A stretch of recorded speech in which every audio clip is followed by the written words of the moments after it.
தற்போது ஒரு முக்கிய செய்தி. பதவியேற்பு வரை சென்னையிலேயே தாவேக எம்எல்ஏக்களை தங்க வைக்க விஜய் ஏற்பாடு செய்து வருவதாக தகவல் வெளியாகியுள்ளது.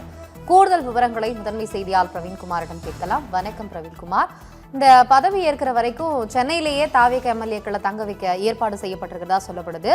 தேர்தலுக்கு முன்னாடி என்ன சொன்னாங்கன்னா எல்லாரும் பனையூருக்கு வரணும் அப்படின்னு சொல்லியிருந்தாங்க. ஆனா இப்ப சென்னையிலேயே தங்க வைக்கலாம் அப்படின்னு சொல்றாங்க. இதை பத்தின விவரங்களை சொல்லுங்க. ஆனந்தி வணக்கம். தமிழக வெற்றி கழகம் 108 இடங்களை அவர்கள் கைப்பற்றி இருக்கிறார்கள். ஆனால் தமிழகத்தில் ஆட்சி அமைக்க பெரும்பான்மை என்பது 118 இருக்கின்றது. இன்னும் சரியாக அவர்களுக்கு 10 சட்டமன்ற உறுப்பினர்கள் தேவை இருக்கின்றது. 10 என்றாலும் கூட விஜய் 2 இடத்தில் அவர் போட்டியிட்டு வெற்றி பெற்றிருக்கிறார். அது திருச்சி கிழக்கை அவர் ராஜினாமா செய்யக்கூடிய நிலையில் ஒரு 12 முதல் 12 இடங்கள் இன்னும் கூடுதலாக இருந்தால் அவர்கள் எந்தவித சிக்கலும் இல்லாமல் அடுத்த 5 ஆண்டுகள் அவர்கள் ஆட்சி அமைக்க ஏதுவாக இருக்கும்.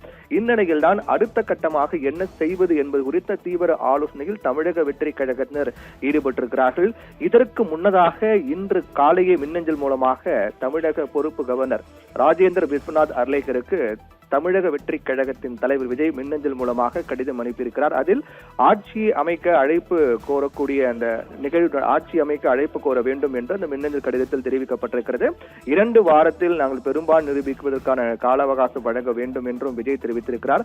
இந்த அடிப்படை என்பது வழக்கமான ஒரு நடைமுறைதான். பொதுவாக தேர்தல் நடைபெற்று முடிந்தவுடன் தனிப்பெரும்பான்மை யார் பெற்றிருக்கிறார்களோ முதலில் அவர்கள் ஆட்சி அமைக்க அழைப்பு விடுக்க வேண்டும் என்ற கடிதம் அனுப்புவார்கள் ஆளுநருக்கு. அந்த அடிப்படையில் இந்த கடிதம் அனுப்பப்பட்டிருக்கிறது.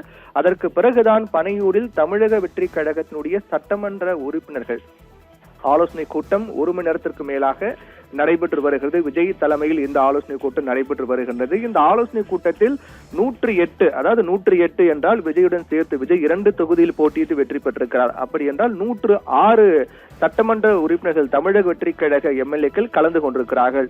விஜயுடன் சேர்த்து 107 உறுப்பினர்கள் மொத்தமாக இருக்கின்றார்கள். அந்த அடிப்படையில் பார்க்கும்போது பனையூரில் இந்த ஆலோசனை கூட்டம் நடைபெற்று வருகின்றது. கிட்டத்தட்ட 1 மணி நேரத்துக்கு மேலாக நடைபெற்று வருகின்ற இந்த ஆலோசனை கூட்டத்தில் பல முக்கியமான அறிவுறுத்தல்களை விஜய் வழங்கி வருகிறார். நீங்கள் கூறியது போல ஏற்கனவே வெற்றி பெற்றவுடன் அனைவரும் பனையூரில் இருக்கக்கூடிய அலுவலகத்துக்கு வர வேண்டும், நான் உங்களுக்காக காத்துக் கொண்டிருப்பேன் என்று தெரிவித்திருந்தார். அதன்படி வெற்றி பெற்ற அனைவரும் வெற்றி சான்றிதழை பெற்றுக்கொண்டு பனையூர் அலுவலகம் நோக்கி வர தொடங்கினார்கள்.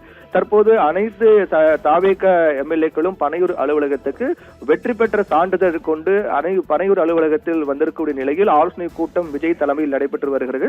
இந்த ஆலோசனை கூட்டத்தில் விஜய் பல முக்கிய அறிவுறுத்தல்களை வழங்கி வருகிறார். அதில் மிக குறிப்பாக இந்த கூட்டத்தில் சட்டமன்ற தாவேக தலைவராக விஜய் தேர்வாகி இருக்கின்றார். இந்த அடிப்படையில் இன்று மாலையோ அல்லது நாளை காலையோ தமிழக பொறுப்பு கவர்னர்